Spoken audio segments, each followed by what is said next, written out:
Muchas gracias, Bob. Indiscutiblemente que esa combinación de conocimiento jurídico con histórico nos ayuda a entender mejor.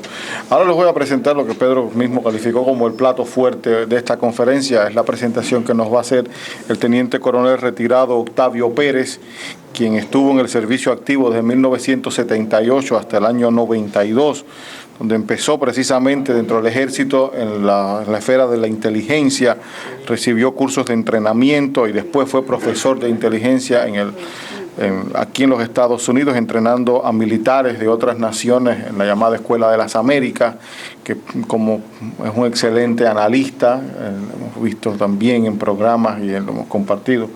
Y de verdad que su conocimiento sobre los ejércitos, sobre la situación internacional, sobre todo de Corea del Norte y sobre Cuba, siempre nos ayuda a entender la situación. Octavio, por favor. Buenas noches y muchas gracias por tomarse su tiempo a venir a ver esta presentación que Pedro Corso y el Instituto de la Memoria Cubana ha hecho. Para mí es un agrado ser parte de este grupo. Yo, en el ámbito de la inteligencia, casi siempre cuando llegó el cubanito a la Agencia de Defensa e Inteligencia le dieron Corea del Norte. Por lo mismo que estaban mencionando mis compañeros aquí, en aquel tiempo hubo el caso de Pollard, el judío americano, y también hubo el caso de un chino. Entonces, cuando yo llego a la Agencia de Inteligencia, aunque había una vacancia en el puesto del bufete de Cuba, me dijeron, no, tú vas a hacer Corea del Norte.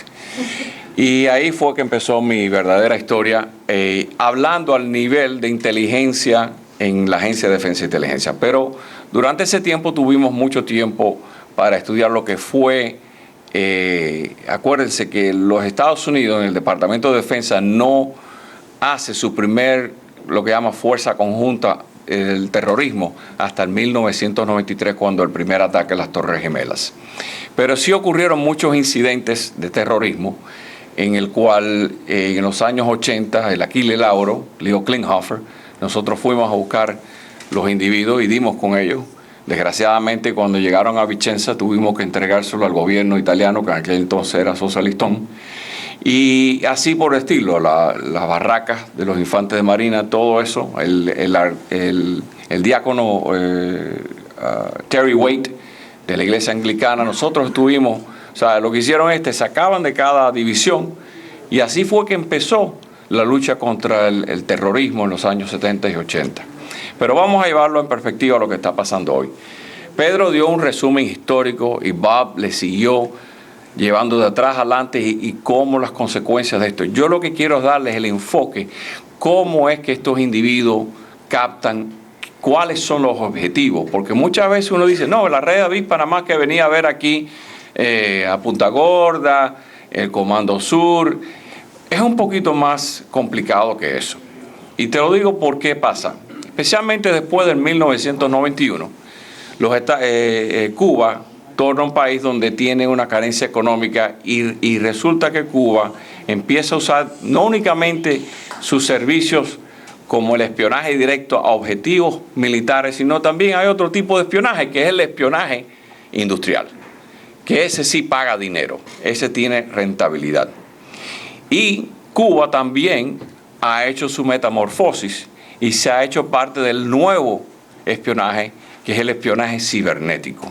Y el espionaje cibernético hoy por hoy se considera un arma de destrucción masiva, porque no es únicamente captar emanaciones electromagnéticas, también interferir comunicaciones. Y eso es lo que quiero presentarles con estas diapositivas que tenemos aquí.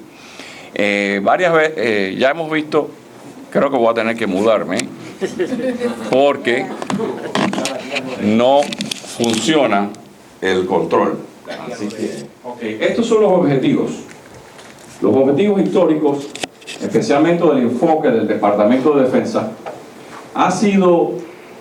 ¿Por qué el Departamento de Defensa? El Departamento de Defensa siempre tiene un enfoque porque siempre está vinculado a la universidad. Si te pones a interesarte, muchos de los candidatos a maestrías, ya sea la CIA o el gobierno, busca en las universidades el talento. Para tú trabajar en el Departamento de Defensa, en el Departamento de Estado y en la CIA, tienes que tener por lo menos una maestría. Y eso es un lugar donde el enfoque de todo tipo de inteligencia ha sido ahí. En este caso hemos visto vinculación adentro del Departamento de Defensa, donde también el Departamento de Defensa tiene acceso a las empresas privadas.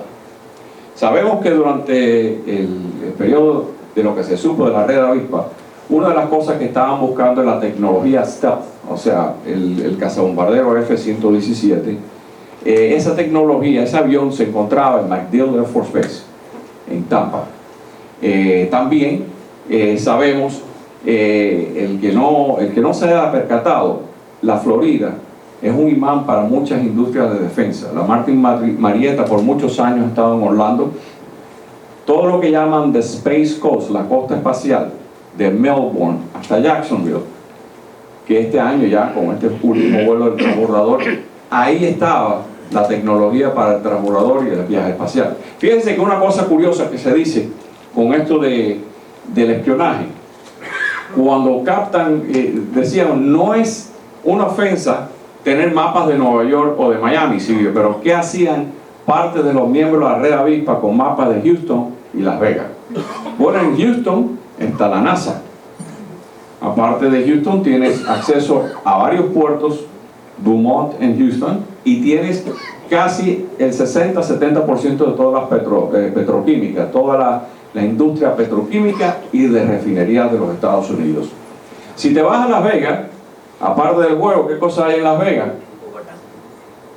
Dígame, el Hoover Dam. El Hoover Dam le da la represa del agua a todo el Valle del Colorado, Arizona y California. Y hay una cosita muy interesante que todo el mundo la asocia con platillos voladores, que se llama el Área 51. Pero no son los platillos voladores, ahí es donde se hace la tecnología del B-1, del B-2, del F-117. Y ahí es donde quiero que se lleven eso en la mente en cuanto a por qué es que estaban ellos vislumbrando a eso. Pedro y Bob mencionaron agentes de influencia, porque no se pudo correr, y otros que son espías, otros que son infiltrados, o sea, individuos que sí lograron captar. Ya hablamos de Alberto Cole, un individuo que viaja a Cuba sin ninguna razón, se le da un manotazo, creo que fueron $5,000 de multa de pasaje, y el hombre como si nada. Pero ese individuo pudo haber sido captado, pudo haber sido usado, y lo mismo que Mariano Fayet. Juan Pablo Roque, de más está decir lo que hizo Juan Pablo Roque. Aquí tenemos evidencia de lo que ha hecho, el desastre que hizo el señor Juan Pablo Roque. Ana Belén Montes, yo coincidí con Ana Belén Montes, gracias a Dios, que yo hacía Corea, ella hacía Cuba. Nunca la vi en persona, pero sí estuvimos los dos en la Agencia de Defensa e Inteligencia. Yo estuve del 83 al 86, y en ese tiempo fue que ella es captada y por fin llevada. Ana Belén Montes, fíjense, estas son otras asociaciones. Acuérdense que empezamos a hablar de las universidades. Ella se graduó en la Universidad de Virginia con un bachillerato, y después va a Johns Hopkins para su maestría. Logra pasar muchos escalafones. Para muchos, la Agencia de Defensa e Inteligencia es una agencia muy codiciada, donde se escoge a la gente que viene ahí, igual que la CIA. Entonces ella logra cambiar del Departamento de Estado, ¿se acuerdan la ficha anterior donde enseñaba el Departamento de Estado?, hacia la DIA, la Agencia de Defensa. Eso fue un dato curioso. Esto es una de las cosas, ¿por qué hace tan difícil captar a los agentes cubanos? Usan sistemas básicos de comunicación, algunos usan clave Morse, algunos usan mensajes encriptados. En el tiempo de Ana Belén no existía el email como lo existió en el tiempo de los Myers, que sí se le pudo captar, pero tenía un beeper, entonces muy popular, y tenía códigos en el beeper, y tenía lo que llaman drop boxes, o sea que iba a un supermercado tirado, o sea que son cosas antiquísimas pero funcionales. Y esa es una de las cosas por las que el sistema de espionaje cubano ha sido tan efectivo, porque aunque haya sido tan básico, siempre ha logrado penetrar. En este caso, como decía Pedro, la agencia, pues dice, ¿qué hace el gobierno cubano? Pues ella fue la que influenció varios de los estudios. Recuerden que todos los años la Agencia de Defensa e Inteligencia tiene que darle al gobierno americano lo que llaman un assessment, o sea, una asesoría del estatus de cada país. Ya mencionamos a Walter y Kendall Myers. Un dato que Bob mencionó. Ninguno de estos individuos fueron captados por dinero. Contrario a lo que pasaba durante la Guerra Fría con el sistema ruso, el sistema de Alemania de este y Polonia, que por dinero y soborno, o sea, chantaje, ya sea por mujeres, el dinero se conseguía información en los Estados Unidos. Únicamente los chinos, los israelitas y los cubanos logran captar el 90% de sus agentes debido a motivación a la causa. Y estos son individuos que tuvieron 30 años de servicio, no únicamente influenciando y sacando información, pero como un profesor adjunto en la Universidad de Johns Hopkins, identificando futuros candidatos, que ahí es donde viene el verdadero daño que la gente a veces no entiende. Igual que Ana Belén Montes, se comunicaba por radio onda corta, o sea, lo mismo que usaba la red avispa. Cosas básicas y comunes, nada de eso de James Bond, nada de tecnología, son cosas básicas que funcionan inclusive 60, 70 años después. Mira las coincidencias. La Universidad de Virginia, ambos, Alberto Cole y Ana Belén Montes, Johns Hopkins, Ana Belén y Walter Kendall Myers. Lo que te dice que hay varias universidades históricamente que han sido focos, no únicamente en el caso cubano, en el caso de la gente más radical de muchos países o adeptos a ser informantes de otros países. Aquí ya mencionamos en FIU, que en este caso nada más que fueron colaboradores, que el foco de ellos era nada más informar sobre la comunidad cubana, pero es otra vez un foco universitario. Y ahí es donde tienen que darse cuenta que el gobierno cubano no únicamente trata de averiguar sobre la vida de ustedes, sobre las organizaciones cubanas en el exilio, pero trata de también buscar agentes de influencia en universidades, captar nuevos talentos, gente joven. Esas son las mentes que uno puede masajear y puede cambiar. Por eso es que se captan y se trabajan a veces 10, 20 años antes de activarlos. Aquí es lo más importante que me gustaría que ustedes se lleven ahora, que es la última evolución de lo que se llama el espionaje electrónico. El espionaje electrónico ahora mismo se considera hasta terrorismo cibernético. ¿Por qué? Porque en los tiempos de antes sabemos muy bien, y veremos la base de Lourdes y Bejucal, que los rusos montaron en un tiempo, ahora está auspiciado también por los chinos. Los rusos tienen uno y los chinos, y el gobierno cubano hizo una universidad en uno de ellos, donde comparte y donde ahora ya ha tenido graduaciones, no sé, el año desde que están graduando, déjame ver, aquí lo tengo. Por cierto, como le dije, esto es un arma de destrucción masiva. ¿Por qué? Porque puede tumbar satélites, puede tirar las comunicaciones en caso de necesidad. Y esta información no es que el gobierno cubano en sí pueda usarla, pero le es muy conveniente a la China, a Rusia o el que pueda pagar o quiera pagar por esta información. Entonces, en la red de Avispa Miami, adivínense que 2 de los miembros eran ingenieros en informática, o sea que no eran carpinteros, eran gente educada en los sistemas de servicios de inteligencia cubanos que tenían este tipo de información, que tenían este tipo de capacidad. La base de Lourdes, que hemos hablado, desde el 2002 al presente es que está la Universidad de las Ciencias Informáticas.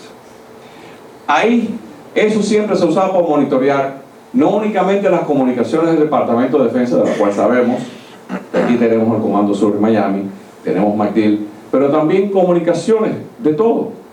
Comunicaciones que pueden ser usadas, como dijimos, espionaje industrial, espionaje comercial, que tiene un valor en el mercado bastante alto. La base de Bejucal es otra que también ha crecido enormemente, y ahí es donde tenemos, si te pones a ver, una cobertura amplia de toda la costa este de los Estados Unidos. Ahí se me fue fuera del mapa, pero pueden captar casi todas las operaciones que hay en la costa de los Estados Unidos. Ahora, ¿quiénes son los consumidores del espionaje comercial e industrial? Pues mira quién está ahí entre todos esos jugadores: Cuba. ¿Okay? O sea, todos estos países técnicamente espían unos a otros para el ámbito industrial comercial, pero Cuba ha jugado ese papel por muchísimos años. Aquí tienes a Bill Gates. Bill Gates era un ingeniero argentino que era un programador, trabajó para Intel Corporation y para Advanced Micro Dynamics. Él fue un individuo que le vendió al gobierno cubano la tecnología de semiconductores. Estamos hablando en el año 1992, es cuando él se entrega a la CIA y empieza a decir lo que había hecho. Lo que te está diciendo es que el espionaje cubano no únicamente tenía esa perspectiva en contra de la comunidad cubana y del gobierno americano, pero un lugar de hacer buena plata es el espionaje industrial. Vamos a ver, en Washington, que veremos en otro mapa, aquí tienes la Agencia de Defensa de Inteligencia que está en Bolling Air Force Base, al sur de Anacostia. Tienes la Universidad de Virginia, Johns Hopkins y el Departamento de Estado. Todo en un área menos de 90 millas cuadradas. Fíjate qué conveniencia. Las universidades donde se captan, el foco del gobierno norteamericano y las agencias principales que fueron sus objetivos. La red avispa. Los menores, como mencionó Pedro Corso, cumplieron de 4 a 7 años. Los 5 que quedaron, esos sí ya tienen cadenas mayores, pero entre ellos mismos, cuando te pueda ver, mira a Marilis Cibero, profesora de matemáticas aplicadas a la computación, ¿ok? Ingeniero electrónico, profesor de ingeniería de computación en la Universidad de Santa Clara.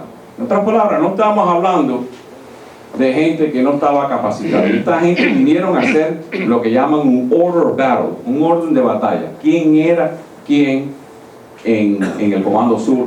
¿Quién era quién en Martil? Etcétera, etcétera.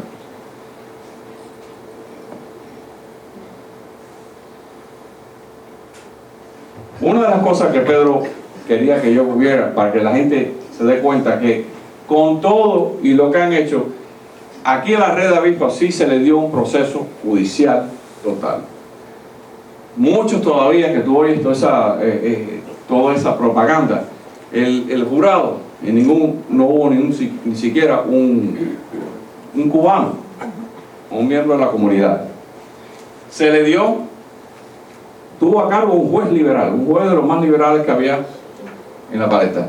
Y la culpabilidad se determinó en los hechos. O sea que esto es una cosa que todavía hay gente que cuestiona que había duda de eso. Se les permitió el proceso de apelación, lo perdieron, se les llevó hasta la Corte Suprema y la Corte Suprema rehusó oír el caso de ellos. Este es otro caso que es más frecuente. Este no es necesariamente afiliado con el gobierno cubano, este es con el gobierno de Venezuela, pero viene de Los Álamos, donde te dice que hay individuos que están dispuestos, en este caso más bien entre dinero y motivación. El señor Pedro Leonardo Macherotti, que es un ciudadano argentino, que también él y su esposa han colaborado y fueron captados por el servicio de inteligencia del FBI, y el individuo le dijo que le prometió a Chávez que le iba a dar una bomba en menos de 10 años. Para que vean lo que es tener la disponibilidad de material. Gente que a lo mejor tú lo ves por la calle y dices, ese es increíble, esto es una persona normal, y mira potencial. Ahora vamos a ver una de las cosas de lo que pasa aquí. Señores, si usted se monta en la I-95 y en 3 horas y media usted está en Boca Chica, ¿verdad? Aquí en este país usted no tiene que enseñar un carnet en ningún lugar para ir de un lado a otro. Si usted sube a menos de 6 horas, ya usted puede pasar cerca de Patrick Air Force Base, los lanzamientos del transbordador, toda la costa que se llama la costa del Space Coast. Puedes desviarte en la 95, coger el Turnpike e irte para Tampa, para MacDill. Todas estas son las bases que hay alrededor de la I-95, donde tú puedes, sin necesidad alguna, bajarte la I-95 en menos de 35, 40 minutos, entrar a una base, porque las bases norteamericanas casi todas. La única que están cerradas son Brunswick, que es una base nuclear de submarino, y en Norfolk. Todas las demás son bases abiertas, donde puedes hacer. Y tomando fotos, captando nivel operativo. Ese era uno de los objetivos. Se le hace bastante relativamente fácil cuando el grupo en la ONU cubano es el número 2 en números, donde la sección de intereses en Washington, ya vimos lo fácil que se le hace llegar en Washington. Por cierto, hay una restricción diplomática, creo que de 50 millas, pero ¿quién está vigilando? A lo mejor hay alguien vigilando, pero que se puede escapar cualquiera de esos 50 millas. Otra cosita interesante. En la costa este, usted tiene por lo menos 15, 16 plantas nucleares que están cerca de la Ley 95. O sea que usted se puede bajar, no únicamente fotografiar, sino captar, hacer. Y esto es para nada más que explicarle lo fácil que se hace. Y eso que me cansé porque no quería darle más información. La cantidad de puertos importantes. El puerto de Savannah, por muchos años, entraban un par de tanqueros de Rusia durante los tiempos de la Guerra Fría, porque el señor Armand Hammer, que hacía negocios en Rusia por muchos años, traía, creo que un cargamento de arsénico, un gas que si explota ese tanquero en la bahía pudiera ser letal en Plumfield. En otras palabras, todos estos puertos tienen importancia en la Florida. El puerto más hondo calado en la Florida, que es Jacksonville, los puertos de la bahía de la Marina, Newport Beach, Newport News y Norfolk. Y aquí estos eran los objetivos inmediatos de la red avispa. Boca Chica. Boca Chica tiene una importancia porque, aunque ustedes no lo crean, todavía no se habla mucho, pero hubo un tiempo donde, primero, ahí sigue estando el Task Force 4, la Fuerza Operativa Conjunta en contra del narcotráfico. Muchos de los operativos entre Homestead y Boca Chica salen los aviones que sobrevuelan todo el Caribe en busca de los traficantes de droga, y sí siempre, y también es una base de descanso para submarinos, y por eso Boca Chica era tan importante para la red avispa. El Comando Central en Tampa, que son dos: el Comando de Operaciones Especiales, que es donde estaban todos los aviones especiales, no que sean tan clasificados, pero es un lugar donde hay gente de alto calibre que están operando ahora en Afganistán, que están operando en otros teatros de operación, y el Comando Central, que es el que lidera, es el comando encargado de Afganistán y de Pakistán y de Irak, y el Comando Sur, que ha crecido enormemente aquí en Miami. Con eso, señores, lo que les quiero dejar esta noche es que el espionaje cubano, que hemos visto de su inserción histórica, ha continuado y ha sufrido su transmutación para lo que llamamos ahora esta nueva etapa, que es el espionaje electrónico. El espionaje electrónico existía desde los tiempos de los rusos, pero ahora tiene un enfoque que es industrial, que es comercial, y nunca van a dejar las universidades, nunca van a dejar de seguir captando. ¿Por qué? Porque por cada operativo que tú tengas, imagínate que tendrás 6 colaboradores, y por cada 6 colaboradores lo más tienes 12 informantes. O sea que nada más que hablamos aquí de los espías que han sido procesados, pero cada espía trata de captar colaboradores y a su vez gente que la asista en su red. Y ahí es donde está el peligro, que terminamos siendo, como tú habías mencionado, tontos útiles que funcionan a esta red de información, y la información es dinero, y eso es una de las fuentes de alimentos del gobierno cubano hoy.